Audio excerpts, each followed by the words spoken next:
সুপ্রিয় দর্শক, আসসালামু আলাইকুম। সবাইকে স্বাগত জানাচ্ছি আজকের গুরুত্বপূর্ণ সংবাদে।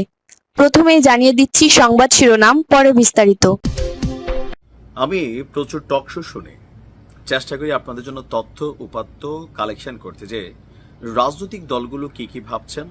ইভেন বাংলাদেশে আওয়ামী লীগের ফিরে আসার আদৌ কি আর কোনো রাস্তা আছে, অথবা বাংলাদেশের সবচেয়ে বড় দল বিএনপির সাথে বর্তমান সরকার এবং এনসিপি জামাতের যে কনফ্লিক্ট এসেছে, ইভেন আপনি গেল 9-10 মাসে একটা প্রধান ফ্যাক্টর হিসেবে যে জিনিসটা কাজ করছে মুক্তিযুদ্ধ, এই সকল কিছু মিলিয়ে আসলে কি আওয়ামী লীগের ফিরে আসার সম্ভাবনা আছে? জি, গতকালকে একটা টকশো শুনলাম চ্যানেল আই তৃতীয় মাত্রায় জিল্লুর রহমান ভাইয়ের উপস্থাপনায়। সেখানে বিএনপির একজন নেত্রী ছিলেন নীলুফা চৌধুরী মনিয়াপা, আর আরেকজন ছিলেন শামীম পাটোয়ারি জাতীয় পার্টির। তো তাদের যে জ্ঞানগর্ব বিশ্লেষণ, সেখানে একটা জিনিস কিন্তু নীলুফা চৌধুরী মনির কণ্ঠে উচ্চারিত হয়েছে, সেটা হচ্ছে যদি প্রশ্ন আসে মুক্তিযুদ্ধ এবং দেশের, আর যদি দানব কোনো শক্তি এই দেশকে শাসন করার চেষ্টা করে, অথবা এমন কোনো শক্তি এখানে রেইজ হয়ে যায় যেটাকে বিএনপির পক্ষে একা সামলানো সম্ভব না, সেই ক্ষেত্রে আওয়ামী লীগকে সাথে নিয়েই আগামী দিনে কোনো কিছু ঘটলেও ঘটতে পারে। তবে আওয়ামী লীগের যে বিচারিক প্রক্রিয়া সেইটা অব্যাহত থাকবে। দর্শক, কেন এতগুলো কথা, বা হঠাৎ করে কেনই বিএনপির এই নেত্রীর কণ্ঠে এই ধরনের আভাস? বা শামীম পাটোয়ারি বলছিলেন ওনার কথা আমি গুরুত্ব নেইনি, তবে নীলুফা আপার কথা আমি গুরুত্ব নিলাম এই কারণেই, বর্তমানে অন্তর্বর্তী সরকার অনেকটা কি বলা হচ্ছে, ধরেন ইসলামপন্থী ঘেঁষা, এটা কিন্তু প্রমাণিত অনেক দিকে করেছেন।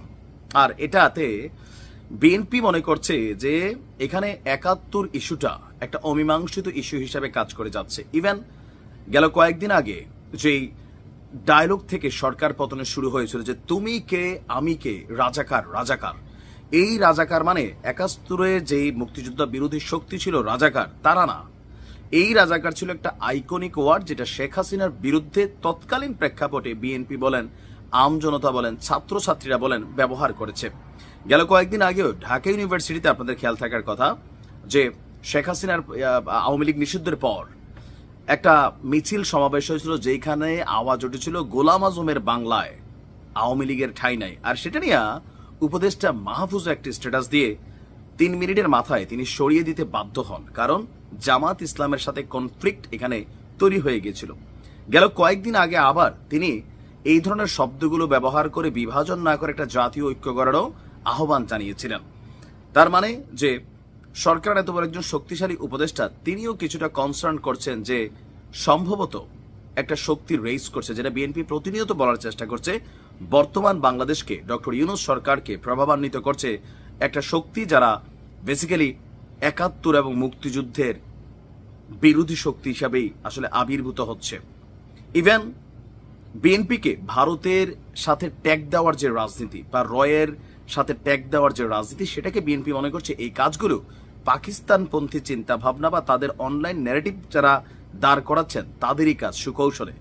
আর এভাবে একের পর এক নানান ঘটনায় এই সরকারের প্রতি সম্পূর্ণ আস্থা হারিয়ে ফেলেছে বিএনপি। যদি আগামী দিনে জাতীয় নির্বাচনকে কেন্দ্র করে, সরকারের এই মেয়াদকে কেন্দ্র করে যদি দীর্ঘসূত্রতার দিকে যায়, তাহলে রাষ্ট্র এবং দেশের প্রয়োজনে আওয়ামী লীগের সাথে যুগপৎভাবে হয়তোবা মাঠে নামতে পারে বিএনপি। আবার অনেকটা কৌশলে এখন হয়তো অনেক জায়গায় নামবেও, যে বিএনপি নামছে, পেছনে ব্যাকআপ করছে আওয়ামী লীগ, কারণ ডক্টর ইউনূস, এনসিপি, জামাত ইসলাম, এই তিনটা শক্তি আওয়ামী লীগ তাদের কাছে বড় চিরশত্রু হিসাবে কিন্তু চিহ্নিত। আর রাইট নাও পলিটিক্যাল অবস্থান থেকে বিএনপির কাছে এই তিনটা শক্তি কিন্তু রাজনৈতিক প্রতিদ্বন্দ্বিতার পাশাপাশি আরো বিভিন্ন ইস্যুতে, দেশ নিয়ে ষড়যন্ত্র সহ নানান কিছুতে বিএনপি আশঙ্কা করছেন। নীলুফা আপার কথায় কমেন্টে পজিটিভ যেমন ছিল, নেগেটিভও ছিল, আর অনেক গালাগালি ছিল। এই গালাগালিগুলো কারা করেছে আমরা জানি না, তবে আইডিয়া করা যায় এনসিপি এবং জামাত ইসলামের সমর্থক যারা আছেন তারা বিষয়টা পজিটিভ কখনোই নেবেন না, কারণ আওয়ামী লীগ জামাতকে নিষিদ্ধ করে দিয়েছিল, এখনো তারা তাদের নিবন্ধন ফিরে পায়নি। আগামী জাতীয় নির্বাচন ডিসেম্বরে হলে তারা নির্বাচন করতে পারবে কিনা, এটাও একটা শঙ্কার বিষয়। তো আপনি কি মনে করছেন? শামীম হায়দার পাটোয়ারি যেমন মনে করছিলেন যে ৭১কে কেন্দ্র করেই এখানে চিড় ধরবে, যেটা আমরা দেখছি বিএনপির অধিকাংশ নেতার কথায়, এবং জামাত ইসলাম ৭১কে বাদ দিয়ে ২৪কে যতটা প্রায়োরিটি দিচ্ছেন, এনসিপির নেতারাও ৭১-এর তুলনায় ২৪কে যতটা প্রায়োরিটি দিচ্ছেন, সেখানে ২৪কে গ্লোরিফাই করার পেছনে একটা মূল ভূমিকা হচ্ছে ৭১কে নন গ্লোরিফাই জায়গায় নেওয়ার কৌশলে অনেক বক্তব্য দিচ্ছেন, কিন্তু অনেকের কাছে বিষয়টা প্রতীয়মান হচ্ছে। সংবিধান পরিবর্তন সহ আরো বিভিন্ন ইস্যুতে এই জিনিসগুলো কিন্তু এখন একটা কনফ্লিক্ট ধারণ করছে। এখন কি মনে হয় আপনার যে তাদের যে সংখ্যা, এটাকে আসলে বাস্তবে পরিণত হবে নাকি জাস্ট হয়তো টকশোর মধ্যেই বলা? সময় বলে দিবে।